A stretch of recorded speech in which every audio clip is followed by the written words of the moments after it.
Boa noite e bem-vindos ao Pensamento Crítico desta semana. No programa de hoje vamos debater as possíveis soluções para o problema económico derivado da pandemia de Covid-19.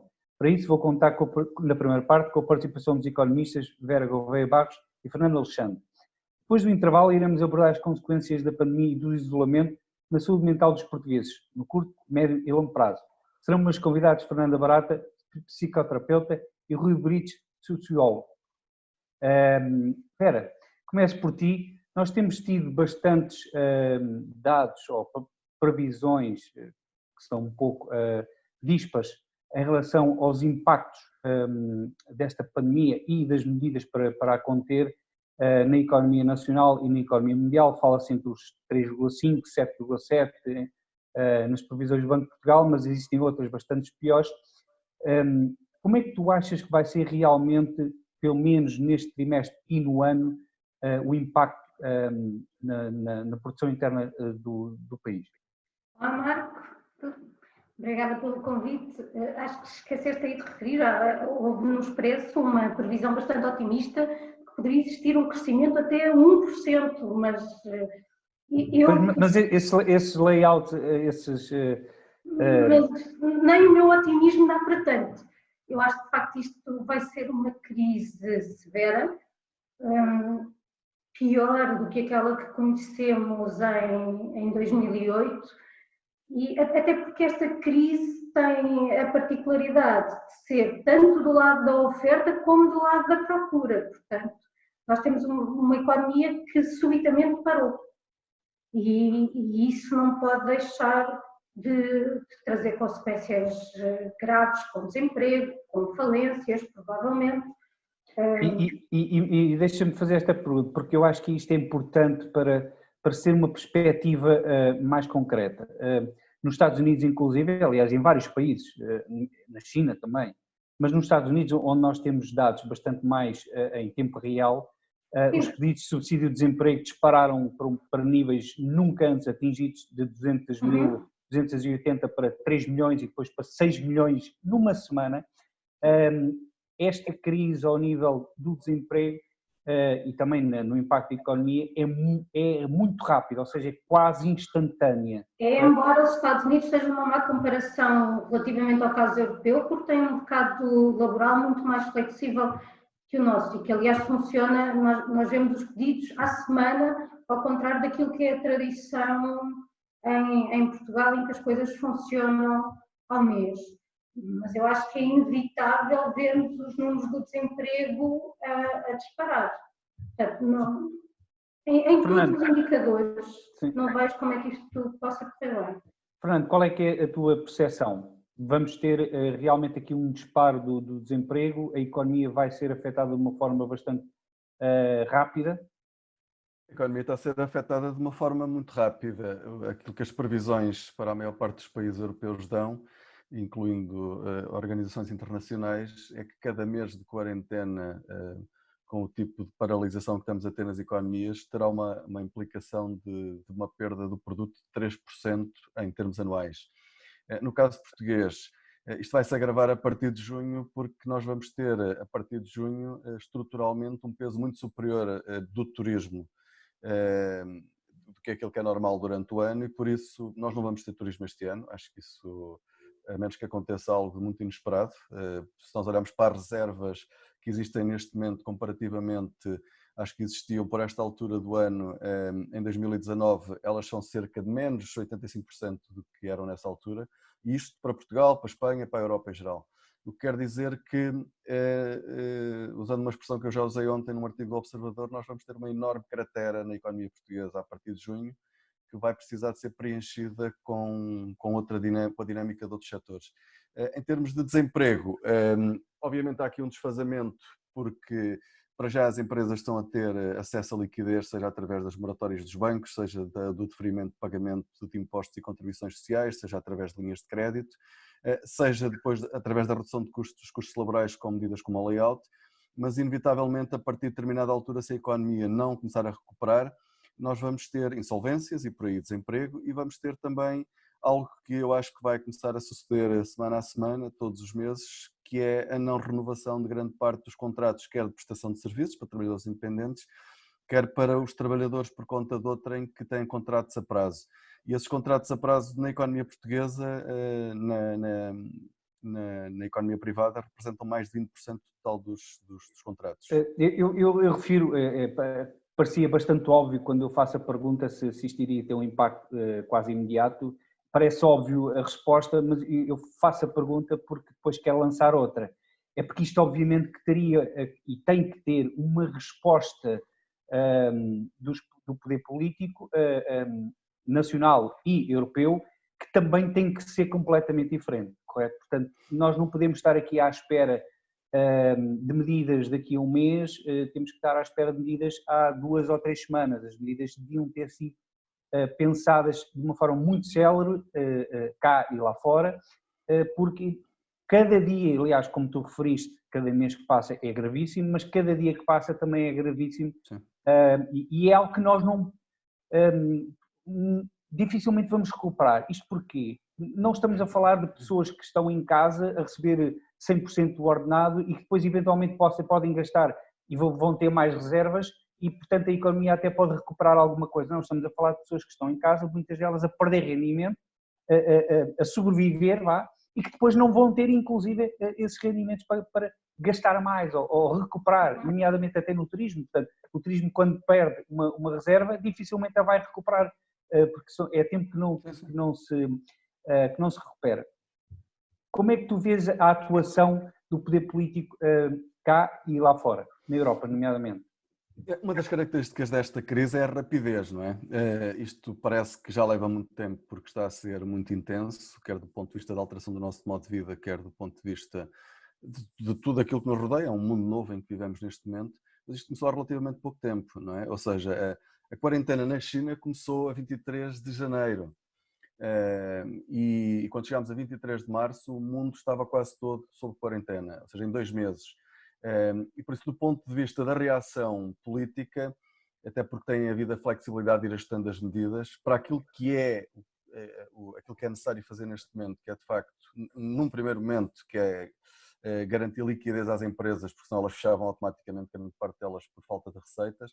Eu penso que, apesar de tudo, a reação não foi muito lenta. Nos Estados Unidos foi muito rápida do ponto de vista da política económica, como nunca se viu, porque eles também sentiram o efeito económico, porque eles precisam disso. Ou seja, quando nós dizemos os Estados Unidos foram super rápidos e entregaram dinheiro às pessoas, está bem, é a única maneira que eles têm de garantir a sobrevivência das pessoas e não terem uma revolução no país. Na Europa, nós felizmente temos um Estado Social que acomoda este tipo de situações, ou seja, as pessoas não ficam de um momento para o outro sem rendimento, a maior parte delas tem uma almofada social. Isso explica também a rapidez da reação dos Estados Unidos face à Europa. É preciso perceber as diferenças institucionais. Ou seja, com 6 milhões de empregados numa semana, sem rendimento, obviamente havia uma revolução. Não, isso é óbvio. Os Estados Unidos não se caracterizam por revoluções precisamente porque percebem essa fragilidade que têm. Na Europa, o Estado Social permite acomodar isso. Agora, aquilo que é preciso pensar a seguir, ou seja, do ponto de vista da liquidez, se nós olharmos para isto, estamos a falar de 2, 3 semanas, não estamos a falar de mais. E por isso eu acho que podíamos ter ganho uma semana, 2, 3 dias. Não me parece que, acho que populismo estar a dizer isso, estar a criticar essa dimensão. Agora, o que é preciso, e estou a dizer isto mesmo ao nível das instituições europeias, ou seja, em 2, 3 semanas não se alterava a forma de funcionamento. Fernando, eu já vou lançar a pergunta, nomeadamente em relação ao financiamento, como é que nós podemos financiar isto e criar outras soluções. Vera, queria perguntar em relação a este timing. Achas que estamos em cima dos acontecimentos ou estamos aqui com alguma desconexão? Como dizias e como o Fernando já salientou, a crise aconteceu de uma forma súbita e com efeitos muito rápidos. Portanto, houve que agir e era muito difícil alguém estar preparado para isto. E, aliás, mesmo do ponto de vista orçamental, é difícil ter folga para cobrir a resolução de uma crise como esta. Portanto, aqui parece-me que o instrumento a usar seria claramente o instrumento monetário, fazer emissão monetária como está a ser feito nos Estados Unidos. O problema é que os Estados não têm, neste momento, quem faz parte da área do euro, não tem esse instrumento. Isso é uma coisa que tem de ser decidida a nível europeu. E a nível europeu estamos a ver as dificuldades que estamos a sentir com discursos. Mas Vera, há aqui dois pontos. Primeiro, ok, nós até podemos, e depois vou lançar esta pergunta também para o Fernando, podemos até ter algumas medidas, ok, e depois temos tido muitas medidas, isto basicamente é quase uma legislação Covid-19, já ouvi falar disso ontem. Sim. Mas a questão é, há algumas medidas que foram claramente ainda com restícios de pensamento antigo, ou seja, muita burocracia para ser implementado, o que depois cria um afunilamento. É verdade, mas também aí acho que temos de conceder, por exemplo, o decreto que instituiu, criou este regime de layoff simplificado, ele foi adaptado, houve a capacidade de também ouvir os destinatários das medidas e acolher algumas sugestões e ir melhorando. Há quem veja isso como um defeito, eu até encontro nisso uma qualidade, essa capacidade de abertura à sociedade civil e de receber os comentários que a sociedade civil tem feito e de ir melhorando as coisas. Agora, têm sido medidas de tudo muito assente.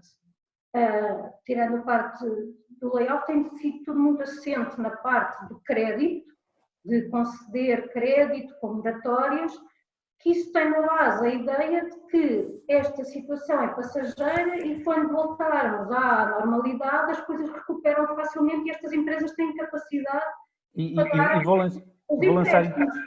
lançar então a segunda parte, porque a questão é esta.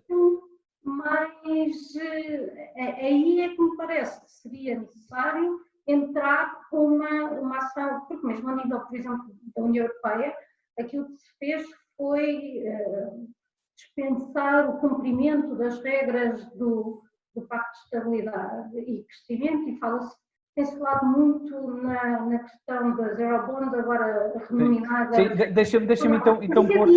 E a dívida tem que ser paga. Sim, mas a questão dessa é porque exatamente isso falas, há dívida e dívida, não é?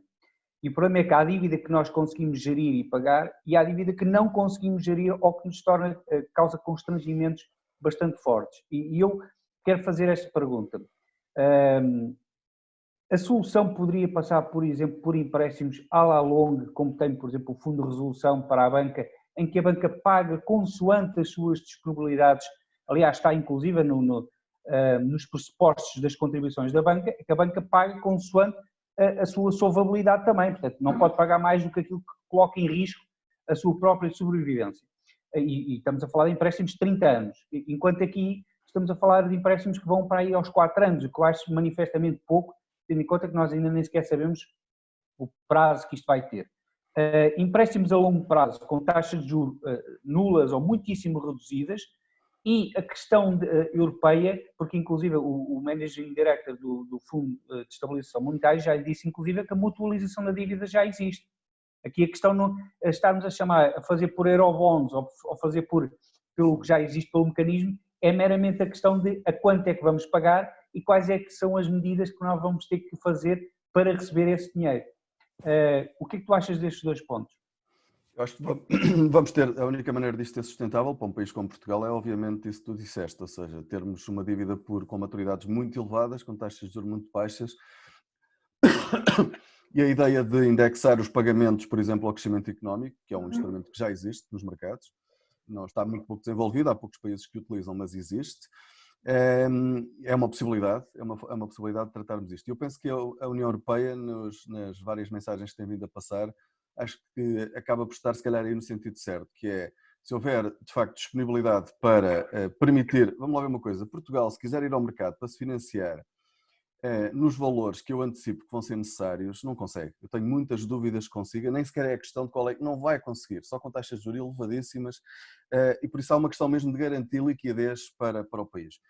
E isto não vai ser possível, de facto, sem algum tipo de apoio, o BCE já está a dar, a monetização dos déficits não vai ser possível, como é óbvio, mas de facto mecanismos como aquele que tu descreveste, o mecanismo de estabilidade europeu, com algumas alterações nas condicionalidades e tudo isso, eu penso que serão o caminho, e pacotes especiais para países, para programas especiais, eu acho que vai ser esse o caminho, com muita flexibilidade, muita diversidade, até para ficar se calhar menos óbvia a forma como é transferido de um país para o outro.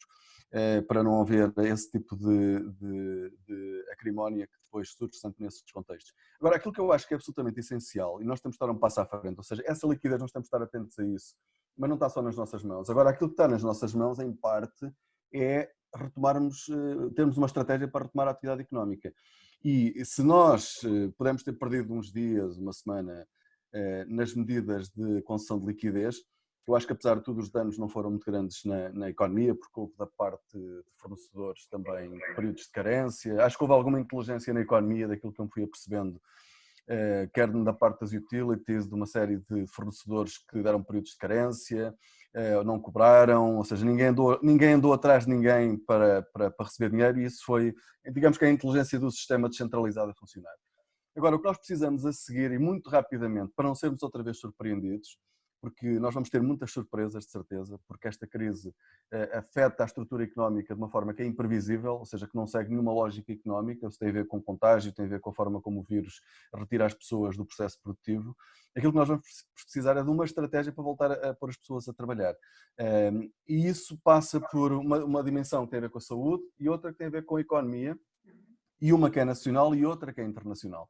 E é nisso que é preciso trabalhar já, ou seja, o governo tem que estar com o máximo de pessoas, identidades da sociedade civil a preparar isso, porque, como eu dizia há pouco... Já saiu, por exemplo, hoje saiu no Jornal Económico que o governo estava preparado para manter pelo menos a quarentena até meio de maio. Portanto, é pelo menos mais um mês. E quando nós estamos a falar em quarentena, portanto, é basicamente esta limitação à economia. Sim, mas isso, vamos lá ver uma coisa, se do ponto de vista da saúde isso for absolutamente essencial, vamos ter que fazer isso. Isso acho que toda a gente percebeu e toda a gente concorda. Agora, o que é importante é que, quando chegamos ao final de maio, não comecemos a pensar o que é que vamos fazer. Ou seja, isso tem que estar, nós temos que ter uma estratégia definida agora. Ou seja, não podemos estar à espera, temos que ser rápidos para perceber. Nós sabemos que pode ser a 12 de maio, pode ser a 20, pode ser no final de maio, mas quando isso acontecer, nós temos que ter uma estratégia para começar a libertar as pessoas da quarentena e colocá-las novamente a trabalhar. Pô-las a trabalhar outra vez. E as pessoas nessa altura vão estar claramente com essa vontade, sim, vão precisar de rendimento. Então... Exatamente. Vera, não temos muito tempo, mas dá-me as tuas notas, nomeadamente em relação a esta questão que o Fernando referiu, ou seja, estamos preparados para o reinício da atividade económica e a questão do financiamento, portanto, dos empréstimos. Eu não podia estar mais de acordo com aquilo que o Fernando disse. Acho que é importante nós prepararmos esse regresso, até porque acho que esse regresso não vai ser uma coisa binária. Um dia está toda a gente fechada, no dia seguinte está toda a gente na rua. Vai ser uma coisa que convém que seja programada, coordenada com as entidades de saúde, perceber quem é que já sem risco pode ir trabalhar, quem é que deve permanecer resguardado. Acho também que no futuro nós tivemos aqui uma oportunidade de testar à força e em condições não ideais o teletrabalho, que não é nenhuma invenção. Sim. Mas guarda isto para o final, porque eu não aguento não fazer uma provocação aos dois com uma proposta muito rápida, mas diz-me só em relação ao financiamento, à dívida. Em relação ao financiamento, se excluirmos de facto a monetização dos déficits, porque já percebemos que não há abertura para medidas tipo helicóptero money, não é? O que de facto faz sentido é termos maturidades muito longas e acho que a ideia de termos instrumentos indexados ao crescimento, de facto, faz todo o sentido, não é? Se calhar podemos chamar isto a vingança de Varoufakis. Agora diz-me, em 30 segundos, ou um pouco mais, mas não muito, esta crise vai alterar o panorama da economia nacional, nomeadamente a questão que referiste do teletrabalho? As empresas vão perceber que o teletrabalho, afinal, até pode ser bastante mais produtivo? Eu acho que algumas estão a perceber que, de facto, funciona. Isto não foram as condições ideais. Há muita gente que passou pela experiência em casa com os filhos a precisar de apoio na escola ou a trepar às belíssimas estantes cheias de livro e, portanto, acham que o teletrabalho é um pesadelo, mas eu acho que agora temos aqui uma oportunidade para pensar nisto com outras condições e sempre numa lógica de adesão voluntária. Isso é que me parece... Ok. Fernando, Qual é que é o teu pensamento final, muito rápido, se faz favor? Eu acho que nós temos aqui uma enorme oportunidade e que temos que aproveitar, é que esta crise, pelas suas características, para já não teve imigração, porque as pessoas não puderam sair, não é? Que é que acontece sistematicamente nas crises portuguesas. E por isso, mais uma vez, para nós podermos manter as pessoas cá, é quando se abrirem as fronteiras, a nossa atividade económica retome rapidamente, porque senão, quer sejam os portugueses, quer sejam os em relação ao teletrabalho? Em relação ao teletrabalho, isto vai acelerar a mudança digital, que já era uma revolução em curso, e que ficou quer para as pessoas, quer para as empresas, como visto as vantagens que ela tem, que pode ter, obviamente, são óbvias, seja nas vendas online da parte do retalho, seja do ponto de vista mesmo só do teletrabalho das pessoas nas reuniões. Pessoas como eu, que vivem em Braga e que vou todas as semanas a Lisboa pelo menos uma vez por semana, espero que a partir de agora as pessoas facilitem. Exato. Já mostraste que tens uma estante digna de aparecer num programa. Tenho muitas estantes, não tenho muitas paredes sem livros, de facto. A minha mulher quer disso. Vamos, ficamos por aqui, mas certamente teremos muito mais assunto para debater num próximo programa. Muito obrigado aos dois por terem participado. E nós voltamos já com a segunda parte do programa. Até já.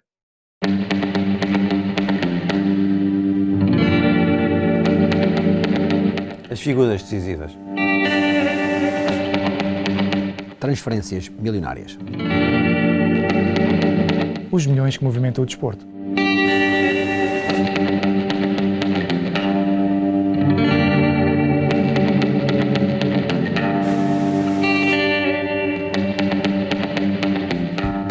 Todas as semanas trazemos os números que contam dentro e fora das quatro linhas.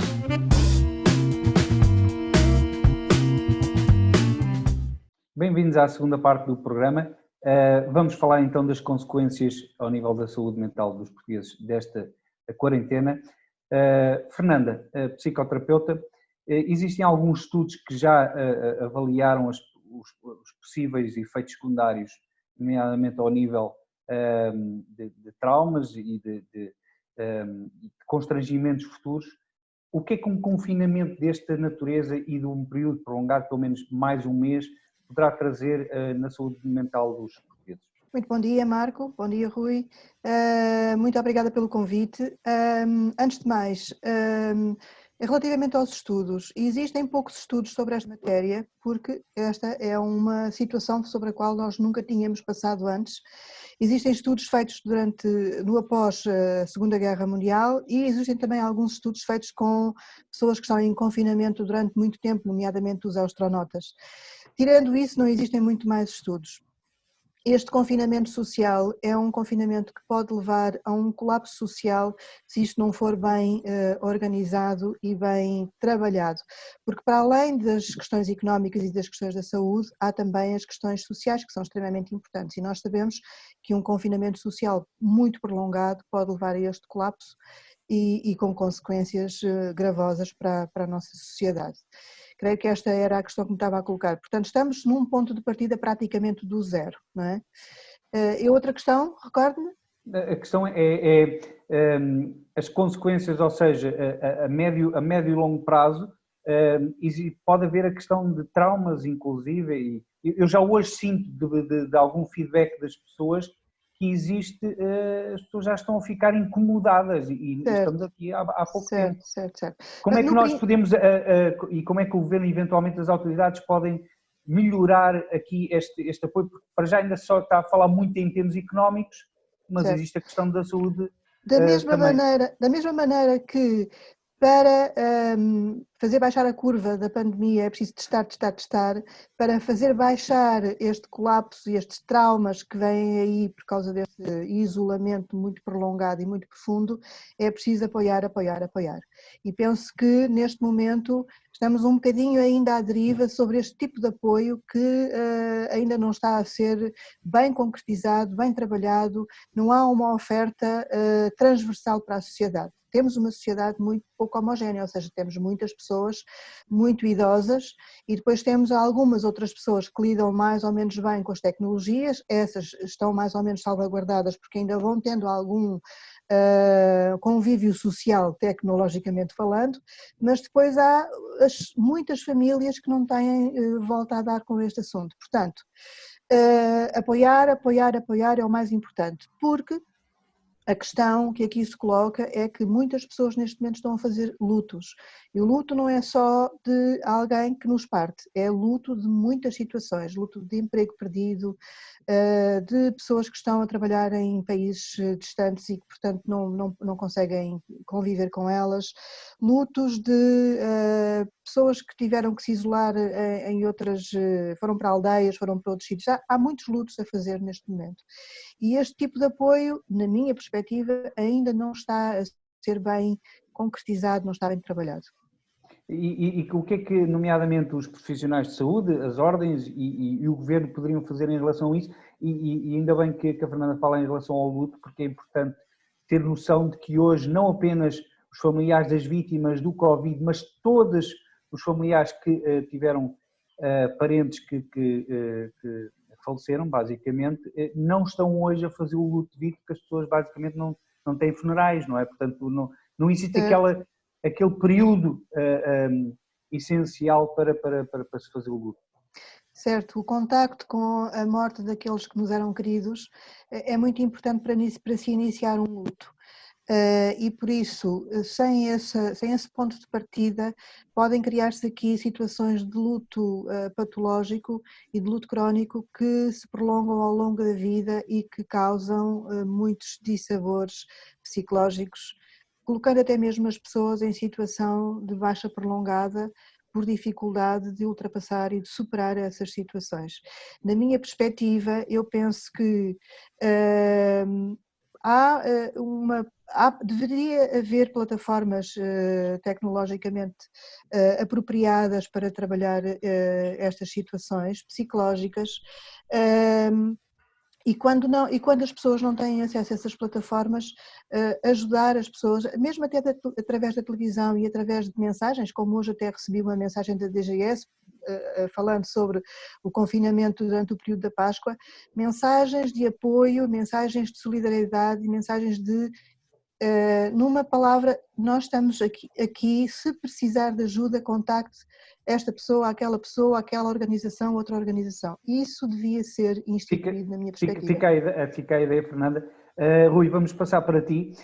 Nós que estávamos habituados a uma economia da felicidade, como tu geralmente falas, que estava baseada basicamente, ou muito, no consumo, nesta fase o consumo é muito restritivo e obviamente que nós também perdemos, embora sejam falsos, mas perdemos esse escape, não é?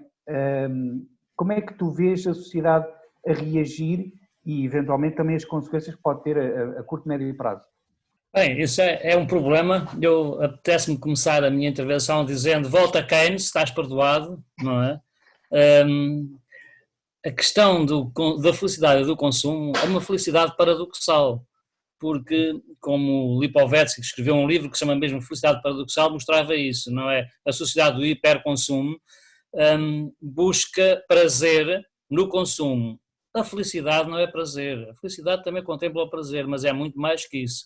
Portanto, a questão da privação do consumo, em algumas pessoas, por exemplo, que são consumistas, etc., vai com certeza trazer consequências que a Fernanda avalia muito melhor que eu, que é consequências parecidas com a falta de consumo de droga de um drogado, por exemplo, em que as pessoas são adictas no consumo, mas isso não são os cidadãos normais. Os cidadãos normais, eu diria mesmo os portugueses, infelizmente não têm muito poder de compra para consumir muito, consome-se pouco. Mas o facto de estar privado de se deslocar a qualquer lado, isso também, vamos lá chamar as coisas pelos nomes, ó Marco. Até o consumo, com a restrição que há de consumo direto, ir à loja, hoje em dia está minimizado com as novas tecnologias. Mas quem é que tem acesso às novas tecnologias? Por exemplo, eu acredito que a Fernanda, o Marco e eu nunca nos sentimos isolados, porque nós estamos sempre conectados com os nossos amigos. Eu até já fiz um jantar de aniversário com o Zoom, e correu bem, não é? Não estamos separados. Agora, pensa-se, e eu custa-me um bocadinho ouvir isso, muita gente que comenta na televisão hoje em dia, hoje uma coisa que descobrimos é, estamos cheios de especialistas em Covid, é uma coisa absolutamente impressionante, não é? Como é que as pessoas conseguem comentar tanto sobre uma coisa que desconhecem, e o que falam e quando comentam é que se toda a gente tivesse os mesmos recursos, tivesse internet em casa, tivesse acesso a um computador, a um tablet. Nós hoje estamos aquilo que se chama os múltiplos ecrãs, ligados ao mundo por múltiplos ecrãs. Eu estou neste computador, tenho outro na sala, tenho um telemóvel, tenho um tablet, nunca estou isolado e vou comunicando, aliás, e trabalhando. Possivelmente a Fernanda acontece o mesmo e o Marco está a trabalhar agora, Marco. Portanto, eu nunca deixei de trabalhar, eu dou aulas à distância, eu tenho que corrigir trabalhos, tenho que receber trabalhos, portanto, comigo não há muita diferença. Eu não, digamos que eu até, o não poder sair é uma benção, tenho mais tempo para fazer muitas coisas que gosto e que não posso fazer. Mas, claro, nós não somos exemplos. Portanto, as pessoas que neste momento, e eu tenho tido muitos feedbacks disso, mando muitas mensagens, etc., em que o pior que lhes acontece é estarem confinados, não poderem ir ao bar, não poderem ir ao café, não poderem estar com as pessoas, etc. Mas nós nunca estamos isolados. Eu ainda aqui há dias partilhei uma coisa no meu Facebook que era, e se isto fosse há 50 anos, este confinamento, em que o telefone, eu ainda me lembro quando o meu telefone fixo, quando eu pedi a instalação do telefone fixo, demorei 5 anos aqui na altura, PT, não era PT, já não me lembro como se chama, me instalasse o telefone fixo. Ora, hoje nós vamos aqui num sítio qualquer, compramos o cartãozinho e estamos ligados imediatamente. Mas Rui, mas hoje também nós estamos bastante mais agarrados à ligação, ou seja, na altura estávamos um pouco mais isolados e estávamos habituados a isso. Hoje em dia não estamos habituados a isso. E as pessoas ganharam aquela necessidade de, como tu dizes, é certo que nós falamos pelos meios tecnológicos, mas não é a mesma coisa. As pessoas precisam do contacto. Marco, claro que não é a mesma coisa, eu só estou a dizer, mas minimiza. Esta possibilidade que nós temos, eu acho que não nos afeta muito a privação de podermos ir à rua, etc., em termos psicológicos, como a Fernanda falava, mas eu isso não gosto de falar daquilo que não conheço. Não nos afeta muito porque nós não estamos verdadeiramente isolados, nós estamos em conjunto, estamos com amigos. Agora, há no que toca à economia, há um problema complicado. Eu aí já não queria pensar tanto na felicidade, a felicidade pelo consumo é uma coisa, é a felicidade ilusória, porque as pessoas nunca... aliás, é nisto que se baseia, por exemplo, a obsolescência programada dos meios tecnológicos, em que a gente, passado um ano, o telefone já não presta, já não serve, etc. As pessoas estão sempre a consumir. Ora, esse consumir, hoje... Eu, se quiser comprar um telemóvel, não precisa de lado nenhum. Aliás, estou à espera que venham aqui a casa entregar-me, uma empresa que faz entrega de produtos que eu encomendei. Rui, deixa-me que eu queria te fazer uma pergunta. Tu que estás habituado a analisar também estudos sociológicos, nomeadamente em relação à Europa, numa resposta muito, muito rápida, estes problemas que têm existido no Eurogrupo, nomeadamente na aprovação do pacote de auxílio, podem criar ainda mais sentimento negativo dos países, nomeadamente do Sul, em relação aos países do Norte, e haver aqui alguma crispação adicional que possa provocar alguma saída? Marco, isso não tenho dúvidas nenhumas e, aliás, basta quem estiver atento às redes sociais ver que isso já está, esse clamor já está, ou seja, já começa a perguntar esta Europa para quê? Agora, a questão que se coloca aqui é que os países que são mais renitentes a esta ajuda, porque a economia tem que ser relançada. A economia, se um perder na Europa, todos perdemos. A questão é que o relançamento da economia não está a ser solidário. Os países que mais beneficiaram do Plano Marshall, quando foi a destruição da economia a seguir à Segunda Grande Guerra Mundial, são os países que obstaculizam hoje a mutualização da dívida, por exemplo. E isto tem problemas muito grandes, porque as pessoas não conseguem compreender qual é a vantagem de estar numa União Europeia que não é una. E um dos grandes problemas que vai subsistir na União Europeia, e isso vai ser se calhar a machadada final, não sei se é ou não, é o Brexit dar certo. Se a Europa, exatamente, se o Brexit dar certo, a União Europeia desfaz logo, completamente. Mas também não é preciso muito dizer, basta a Itália agora, não é? Exatamente, fica essa mensagem. Fernanda, uma última pergunta. Como é que nós, internamente e para os familiares e amigos que temos, como é que nós os podemos ajudar, através das questões dos meios tecnológicos, a ultrapassar esta fase, e nomeadamente aquelas pessoas que estão hoje também bastante mais frágeis por causa do desemprego, não é, que vai aparecer, e o que já existe e vai ainda aparecer. Como é que nós podemos fazer o nosso trabalho, como é que podemos ajudar? Em termos psicológicos, é que estás-te a referir. Sim, em termos psicológicos, sim. Marco, pronto. Eu penso que há que ajudar as pessoas a olhar com clareza e sem medo e sem ansiedade sobre as situações que se vão colocar, que se colocam à frente no futuro próximo e no futuro a médio prazo. Olhar com clareza é enfrentar, chama-se isto enfrentar, a situação do enfrentamento que muitas pessoas fogem com fugas, não é? Fugas das mais variadas ordens, não vamos entrar por aí por falta de tempo, mas ajudar a olhar as pessoas com essa clareza o futuro próximo é o primeiro passo. E depois... Não passar o paninho quente, ser exatamente. direto, não virar costas. Mas ser otimista. Sim, não virar costas, não entrar por outras situações. Fernanda, só um bocadinho, o Marco agora falou uma coisa, ser otimista. Os tais estudos europeus, os portugueses são na Europa os menos otimistas. Aliás, pronto. Eu vou enviar um dia destes, o Marco vai receber uns dados que eu coligi sobre as atitudes e valores dos europeus importantes no tempo de Covid. E que se nota precisamente isso, é que nós não somos otimistas, e a Fernanda agora está a dizer que sem otimismo as consequências psicológicas vão ser muito graves. É porque se nós não olharmos com clareza para as situações, estamos a partir de falsas premissas, e ajudar uma pessoa com problemas psicológicos, ansiedade, pânico, etc., depressão, profundas tristezas e por aí, sem as verdadeiras premissas, não estamos a ajudar, estamos a trabalhar na escuridão. E, portanto, primeiro passo, ajudar as pessoas a olharem com clareza para as situações e, a partir daí, começar a clarificar como é que essa pessoa pode reformular e reinventar a sua vida a vários níveis. Portanto, Fernanda, a questão, e para terminar, a comunicação é extremamente importante. Extremamente importante. Mas como o Rui dizia, há muitas pessoas com dificuldades de comunicação neste momento, nomeadamente as pessoas mais idosas, não é? Portanto, mas existe sempre o telefone. E eu penso que muitas pessoas têm telefone. Portanto, ainda esta semana uma senhora com 70 e muitos anos me telefonou e me disse: fala um bocadinho comigo porque eu estou muito só, preciso de ajuda. E eu falei claramente, estivemos meia hora ao telefone. Isso é algo que por vezes nós nos esquecemos, que basta um minuto de conversa para fazer um mundo de diferença. Exatamente. Mas, Marco e Fernanda, eu há bocadinho acabei de ver uma daquelas tiras de banda desenhada, que era alguém deitado na cadeira do psicólogo, do psiquiatra, e ele pergunta: você piorou, mas o que é que você fez? Vi as notícias. Pronto, este é também um problema. Muitas pessoas idosas estão sempre em frente à televisão a ver as notícias. Fica a mensagem.